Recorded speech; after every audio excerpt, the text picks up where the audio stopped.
Facebook-ում միայն լավ գովազդ միացնել կարողանալը շատ քիչ է հաջողության հասնելու համար։ Եթե դու չես կարողանում ճշգրիտ վերլուծել քո տվյալները եւ անել համապատասխան հետևություններ, ապա դու կորցնում ես շատ մեծ հնարավորություն ել ավելի արդյունավետ գովազդներ ունենալու համար։ Այսօրվա տեսանյութում միասին սովորելու ենք, թե ինչպես վերլուծել արդեն կայացած գովազդների դատան եւ կազմել ռիփորտներ։ Ինչպես տեսնում եք, ինձ մոտ հիմա բաց է Ads Manager-ի հիմնական դաշբորդը եւ հենց այստեղից մենք ցախ կողմի մենյուից պետքա գնանք դեպի Ads Reporting։ Սա մեր Facebook-յան reporting-ի բաժինն է։ Այստեղ մենք կարող ենք ծանոթանալ ցանկացած մետրիկայի, ցանկացած դատայի, որը կուզենանք իմանալ, ու եկեք սկսենք հենց ամենասկզբից։ Նախ ընտրում ենք ժամանակահատվածը։ Այս պարագայում ես ընտրել եմ մաքսիմումը, քանի որ սա իմ թեստային ակաունտն է եւ այստեղ շատ վաղուց որևիցե արշավ չի եղել։ Այստեղ ընտրում ենք անունը։ Եթե դուք սա ցանկանում եք դարձնել ամենօրյա report, այսինքն ամենառավոտ օրինակ տեսնել նախորդ օրվա արդյունքները, ապա սա կարող եք սարքել daily, save անել այս մետրիկաները եւ ամենառավոտ տեսնել նախորդ օրվա արդյունքները։ Այստեղ մենք ունենք ամենակարևոր section-ը երևի թե դա մեր բաժանարարներն են եւ մեր մետրիկաներն են։ Ինչ է մտնում բաժանարարների մեջ։ Ցանկացած գործոն, ըստ որի մենք կարող ենք բաժանել մեր գովազդները։ Օրինակ, campaign-ի անուն, etc-ի անուն, ad-ի անուն եւ մնացած արդեն ֆիլտրները, հա, օրինակ տարիք, սեր, լոկացիա, երկիր, placement, platform, նպատակ եւ այլն։ Այս պարագայում ինձ մոտ ակտիվ է միայն asset name-ը, կարող եմ ակտիվացնել նաեւ օրինակ տարիքը, սերը եւ այլն, հա, այսպես։ Իրականում ինչքան շատ բաժանարար մենք ավելացնենք, այնքան report-ը ավելի է մեծանում, քանի որ ինքը ցանկացած asset բաժանում է մի հատ տարիքի, իսկ տարիքի երթին բաժանում է նաեւ առանձին սերի։ Այսինքն պատկերացրեք մոտ 3 անգամ մեր report-ը ծավալով մեծացավ։ Հիմա ես սրանք կհանեմ, որպեսզի շատ sense կոմպլեքս բան չստացվի ու անցնենք մետրիկաներին։ Ինչ ունենք ստեղ։ Այստեղ կարող ենք ընտրել ցանկացած մետրիկա, որը մեզ պետք է գալու։ Կարող ենք նաև հանել։ Օրինակ, delivery-ն այս բaragայում ինձ պետք չի եւ ինձ խանգարում է, քանի որ տեղ զբաղեցնում։ Ես հիմա իրան կհանեմ։ Նույնը attribution settings-ը եւ նույնը schedule-ը, հա։ Այս 3 մետրիկաները ինձ ընդհանրապես այս բaragայում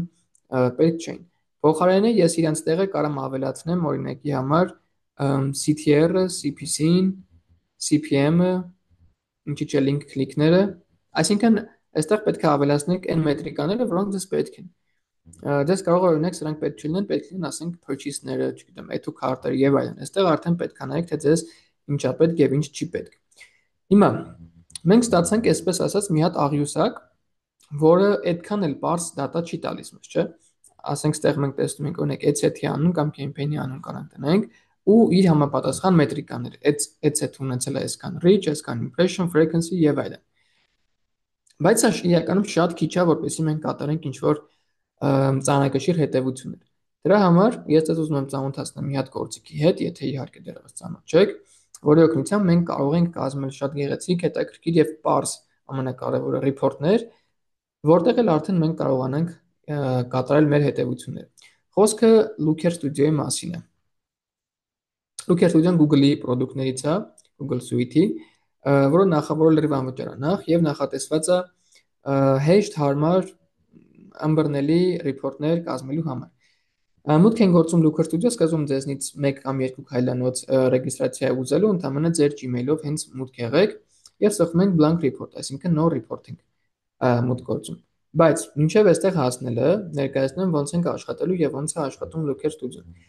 Ինչպես տեսնում եք, ստեղ կան connector-ներ, այսինքն Google-ի բոլոր product-ներն են, օրինակ Google Ads-ը, Analytics-ը, Google Sheets-ը եւ այլն, հա։ Հիմա Facebook-ի հետ Looker Studio-ն ուղիղ ինտեգրացիա չունի։ Այսինքն մենք չենք կարող այստեղ search անենք Facebook Ads եւ անմիջապես իրանց ինտեգրենք։ Կան երկրորդ sense ասած մեջտեղում, հա, գտնվող ծրագրեր, հիմնականում արհեստական բանականության, որոնք արհեստական կերպով Facebook-ը ինտեգրացիա են անում Looker Studio-ի հետ։ Բայց ես անձամբ խորհուրդ չեմ տա օգտվել այդ connector-ներից, ինչի մի քանի պատճառով։ Առաջինը, քանի որ իրանք վճարովի են եւ մենք հիմա ուսումնասիրենք մի հատ անվճար տարբերակ, եւ երկրորդ, քանի որ այդ պլատֆորմները հասանելիություն են ստանում ձեր ամբողջ data-ին, ձեր business manager-ի ինֆորմացիային, ձեր գովազդների ինֆորմացիային, ձեր քարտային ինֆորմացիային, իսկ ես դա չեմ ցանկանում եւ նույնը խորհուրդ եմ տալիս ձեզ։ Հիմա մենք կգնանք իմ ասած անվճար տարբերակով։ Մենք անելու ենք դա ձեռքով, այսինքն ոչ թե մենք ինտեգրացիա ենք անելու ինչ որ մի հատ AI արհեստական բանականություն, որը մեր Facebook-ը կգցի Looker Studio-ին, այլ մենք ձեռքով download կանենք, այսինքն կներբեռնենք այս data-ն եւ հետո կավելացնենք այստեղ։ Ուրեմն, սեղմում ենք export, նախ անունը եկեք դնենք, ասենք test data, ու տեսեք, ստեղ մեզ առաջարկում է մի քանի տարբերակ։ Երկու հատ Excel-ի ֆայլ, CSV եւ image։ Այս սրանք մեկը ֆորմատավորված է, մյուսը չէ։ Ես գնում եմ հենց այս raw data table-ի տարբերակով, այսինքն ինքը Excel-ի ֆայլը պրոստը բաժանած չի։ Դες էլ խորհուրդ կտամ դա download անել, ու հիմա մեր ֆայլը export կլինի։ Այդ ընթացքում մենք գալիս ենք մեր Looker Studio եւ այստեղ search ենք անում file upload։ Տեսեք, այստեղ մենք ունենք Microsoft Excel։ Սեղմում ենք իր վրա եւ հիմա ներքևից կավելացնենք մեր այստեղ սխում եք new, եթե արդեն ունեք ինչ-որ ֆայլ upload արած, եթե չունեք, այստեղ մեծ պատուհան է լինելու ֆայլ ավելացնելու համար։ Սեղմում ենք new upload file եւ ավելացնում ենք մեր նոր download արած data-ն, հա, report-ը։ Մի քանի վայրկյանի ընթացքում արդեն ինքը download կլինի եւ всё, սեղմում ենք add ու վերջ, կարելի է ասել մեր report-ը արդեն ինտեգրացիա արված մեր Looker Studio-ին։ Հիմա ոնց ենք աշխատելու այս report-ի հետ։ Ուրեմն, եթե ուշադիր եղաք, ինտերֆեյսը ինքը շատ նման է Google-ի մնացած product-ներին, Google Slides-ին, Google Spreadsheets-ին եւ այլն։ Հիմա այս աջ կողմում առաջինը սա մեր data source-ն է, այսինքն թե որտեղից է ինքը վերցնելու մեր data-ն, մեր տվյալները։ Իր ներքևում անմիջապես մետրիկաներն ու բաժանարարներն են, breakdown-ներն են, որոնք որ ներառված են այս ֆայլի մեջ։ Ձախ կողմի վերևի հատվածում մեր հիմնական մենյուն է, ու հիմա միասին մենք մի հատ փորձնական գրաֆիկ կստեղծենք, որ պատկերացնենք ինչքան հեշտ է։ Սեղմում ենք insert եւ ասենք թե ընտրում ենք եկեք scoreboard-ը ընտրենք։ Scoreboard-ը sense մի հատ փոքր փոքր գրատախտակա կարելի ասել, որտեղ պատկերվելու է ընդամենը 1 թիվ։ Հիմա երբ որ սեղմում ենք իր վրա, այստեղ բացվում է, տեսեք, երկրորդ արդեն բաժինն է։ Այս առաջին setup հատվածում մենք ընտրում ենք մեր հիմնական, այսինքն data source-ը, մեր մետրիկան, բաժանարարը եւ այլն։ Style-ում արդեն ձևավորում ենք մեր scoreboard-ը, ասենք վերնագիր ենք դնում, գույներ ենք փոխում, text, font, chapter եւ այլն։ Եկեք սկսենք setup-ից։ Մեր data source-ը արդեն միացված է եւ եկեք անցնենք մետրիկային, հա։ Մեր մետրիկան եկեք լինի CPC-ն։ Վերում ենք ընդհանրապես իր վրայից վերցնում ենք ու ավելացնում ենք սրա վրա։ Հիմա ինքը գրեց 7.93։ Մեզ համար նաև այստեղ շատ կարևոր է մեր dimension-ը, այսինքն մեր բաժանարարը։ Բայց քանի որ սա scoreboard է, այսինքն ես նախորդ նշեցի, որ ինքը ցույց է տալու ընդհանրապես 1 թիվ, հա, այս CPC-ն ինքը ստացվում է հաշվում է ընդհանուր։ Մենք եթե հիշում եք, ունենք մոտ 10 քանի հատ AZ, պատկերացրեք ընդհանրապես այդ AZ-երի CPC-ները գումարել է իրար։ Հիմա եկեք նույնը բաժանենք ըստ AZ-ների։ Այսինքն այստեղ կարանք ընտրենք օրինակ այս շրջանաձև chart-ը ու եկեք անենք լրիվ նույն գործողությունը։ Dimension-ը AZ-ն եմ, տեսեք, ինքը արդեն այստեղ ավտոմատ ընտրում է։ Մետրիկան էլի CPC, էլի ավտոմատ ընտրում է։ Հիմա եկեք նայենք թե ինչ ստացվեց։ Ուրեմն մենք այստեղ ունենք դիագրամ, որը բաղկացած է 3 կտորներից. Instagram post, կուրս եւ e-book։ Հիմա այստեղ մի քանի տարօրինակ բան ենք իրար հետ բացահայտելու ու հերթով ներկայացնեմ թե ինչի է այդպես եղել։ Եթե հիշում եք, մենք այստեղ ունենք լիքը etc, այսինքն մոտ 10-ից ավել, հա, բայց ինքը մեզ տալիս է ընդհանրապես 3 հատ etc։ Հետո, եթե հիշում եք, այստեղ մեր etc-ից գրեթե բոլորի անունը Instagram post-ը։ Ինչի, որովհետև այս արշավները միացվել են արդեն գոյություն ունեցող post-ի վրա, դրա համար հենց անունը այդպես մնացել է։ Այսինքն մենք ունենք e-book, մենք ունենք կուրս եւ մնացած բոլորը Instagram post են։ Հիմա ինչ է այստեղ կատարվել։ Looker Studio-ն այս Instagram post անունով բոլոր etc-երը վերցել ու միավորել է իրար։ Դրա համար ստացել ենք այսպիսի պատկեր եւ դրա համար CPC-ն ստացվել է $6.83, ինչը բնականաբար շատ անհավանական թիվ է հայկական շուկայի համար։ Հիմա ո՞նց ենք անում այս պարագայում։ Առաջինը նախ խորհուրդ մի ունեցեք նույն անունով ad-set, campaign, ad, բոլորը փորձեք պահել տարբեր, որպեսզի այսպիսի խնդիրների չբախվեք։ Երկրորդ, այստեղ մենք ունենք այս մետրիկի տակ, երբ որ մենք ավելացրեցինք CPC-ին, այս կողքը ունենք փոքր sense մատիտի իկոն կա։ Հիմա, այստեղ տեսնում եք sum։ Հիմա, այստեղ երբ որ ինքը ավտոմատ թողել է sum, ինքը վերցրել է եւ բոլոր Instagram post անունով ad-set-երի CPC-ները գումարել է իրար։ Հիմա մենք ունենք այնպիսի պատկեր, որ մի 8-9 հատ ad-set նույն անունն ունեն։ Բայց մենք կարող ենք գնանք կոնե չարյաց փոքրագույնի հետևից եւ այստեղ պատկերենք ոչ թե իրենց գումարը, այլ որ ավելի խելքին մոտ է իրենց միջինը։ Եվ դրա համար սեղմում ենք sum եւ average։ Հիմա այստեղ պատկերը լիովին կփոխվի։ Հիմա որ նայենք, Instagram post-ը դարավ $0.62, ինչը լրիվ ռեալ է։ Հիմա եթե ձեռքով գումարեմ հաշվեմ այս բոլոր Instagram post-երի CPC-ների միջինը կստացվի 0.62։ Պատկերացրիք, սա այսպես ուրեմն, հիմա եկեք անցնենք style-ին, ոնց կանենք մենք իրան ձևափոխենք, ոնց կանենք ավելի հարմար սարքենք մեզ։ Նախ առաջինը վերնագիր, ինքը ավտոմատ միանգամից առաջարկում է ad-set name by CPC, այսինքն ըստ CPC ad-set-երի անունները։ Այստեղ արդեն կարող ենք չափերի հետ խաղանք, մեծացնենք, փոքրացնենք այս ֆոնտի size-երը, գույները նաև այսպես օրինակ։ Այստեղ մենք կարող ենք որոշենք քանի կտոր ենք ուզում, որ մեր դիագրամը լինի։ Կարող լինի 4, բայց այս բaragայում միևնույն 3-ը մեզ ցույց տալու, որովհետև բոլորը միավորել է իրար, այստեղ կարող ենք իրենց մեջտեղի հատվածները սենց մեծացնենք։ Այս շրջանը այսպես անենք։ Մի խոսքով, ֆոնտը փոխենք, ու այստեղ կարող ենք լիքը բաներ ձևափոխենք, արդեն դուք ոնց կցանկանաք։ Սա մեր շրջանաձև դիագրամն էր։ Հիմա այս insert-ի մեջ իրականում մենք ունենք շատ այլ դիագրամների տարբերակներ եւ դրանից յուրաքանչյուրը հարմար է ըստ իր մետրիկայի։ Եկեք օրինակ մի հատ այս time series-ը մենք օգտագործենք եւ բացատրեմ ինքը ինչի համար է նախատեսված։ Այս գրաֆիկը մեզ ցույց է տալու ժամանակից կախված ինչ որ կոնկրետ մետրիկայի փոփոխություն։ Օրինակ, ավտոմատ CPC-ն է արդեն մենք իհարկե կարող ենք այստեղից փոխենք եւ ինքը պետքա ցույց տա մեր նախընտրած ժամանակահատվածով։ Այսինքն, եթե մենք վերցնենք վերջին 7 օրը, ինքը պետքա ցույց տա թե վերջին 7 օրում CPC-ն ոնց է փոխվել։ Բայց այստեղ կա մի հատ բայց։ Մենք download ենք արել միայն ad-set name բաժանարարով։ Այսինքն, այս breakdown-ները, երբ որ մենք բոլորը հանեցինք, թողեցինք ad-set name-ը, մենք մեզ մոտ չունենք օրեր, հա? Այսինքն, այստեղ օրեր նշված չեն։ Հիմա, որպեսզի մենք կարողանանք այս time series-ը օգտագործենք, մենք պարտադիր պետքա download անենք day-ով, այսինքն հիմա այստեղ day-ը ընտրում ենք,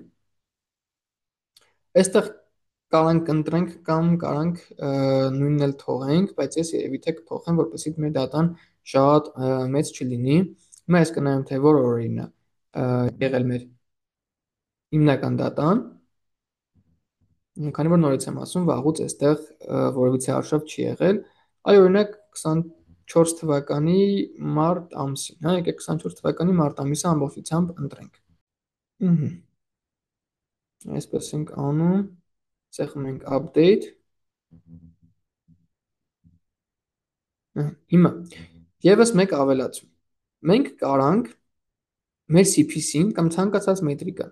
մեր ցանկացած ժամանակահատվածում նայենք եւ ըստ ad-set-ների եւ ընդհանուր։ Ad-set-ով քանի որ մի անգամ արդեն նայեցինք, եկեք մի հատ նայենք ընդհանուր։ Ինչ ենք դրա համար անում, ad-set name-ը ընդհանրապես հանում ենք։ Հիմա մենք ունենք միայն օր եւ այդ օրվա համար մետրիկաներ։ Այսինքն մենք չգիտենք օրինակ ամսի 17-ին 6371 reach-ը որ կամպանիաներից կամ որ ad-set-երից կամ ad-երից են գոյացել, հա, մենք գիտենք, որ այդ օրը այդքան եղել է։ Հիմա նույն ձև սա download ենք անում, export, էլի raw data table,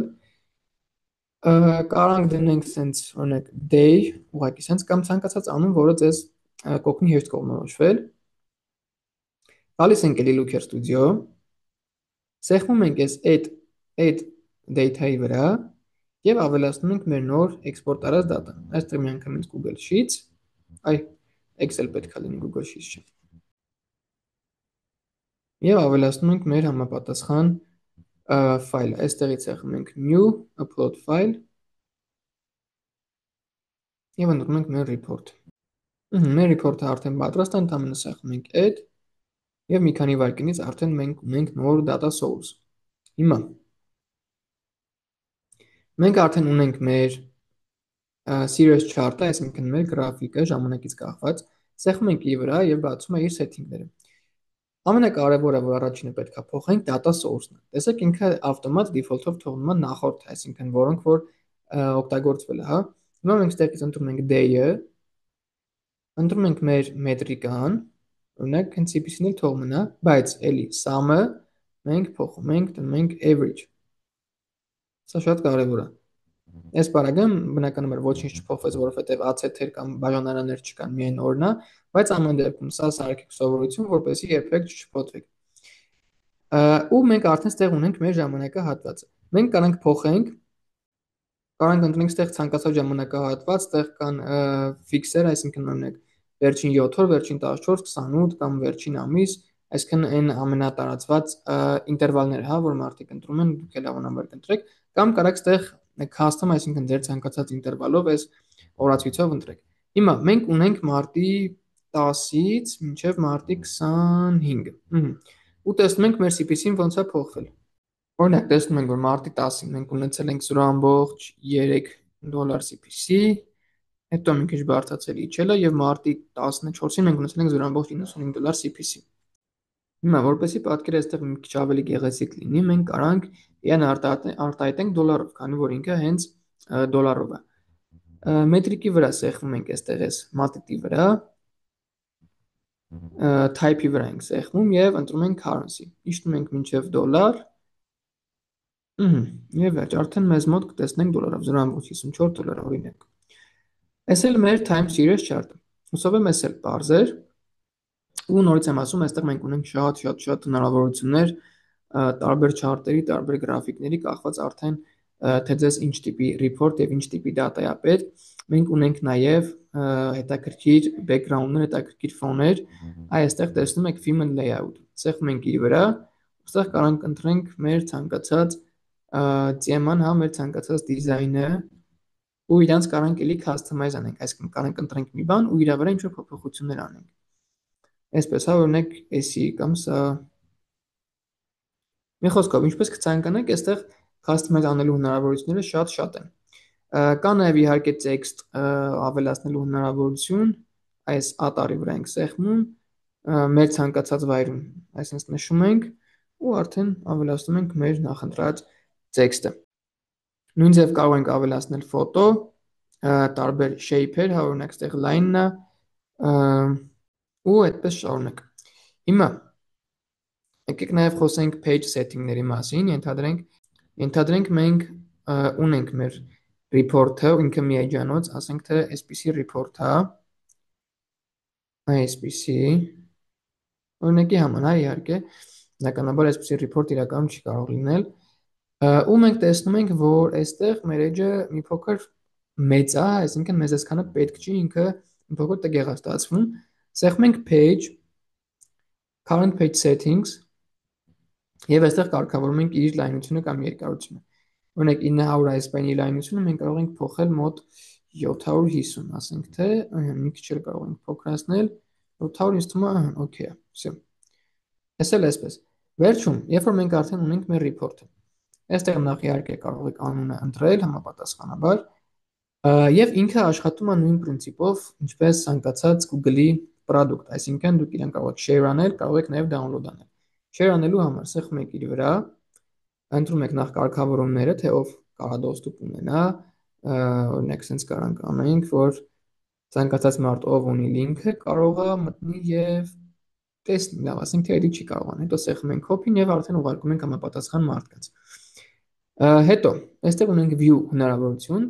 որ ինքը այսպես է բացվելու։ Օրինակ, եթե դուք տալիս եք view հնարավորություն այլ մարդկանց եւ ուղարկում եք իրենց link-ը, ապա իրենց մոտ բացվելու է այսպես։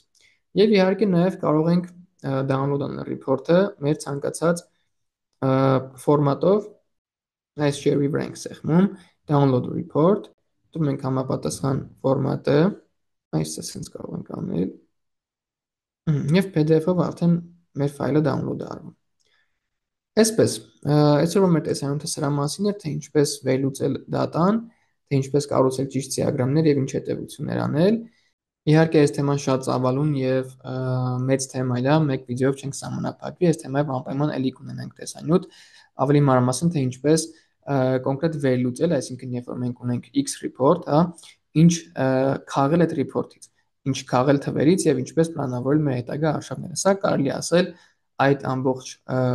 թեմայի առաջին մասն էր ընդհանրապես։ Շնորհակալ եմ դիտելու համար, եթե հետաքրքիր էր վիդեոն, եթե օգտակար էր, կարող եք բաժանորդագրվել եւ լայքել այս վիդեոն։ Մենք կհանդիպենք արդեն հաջորդ տեսանյութում։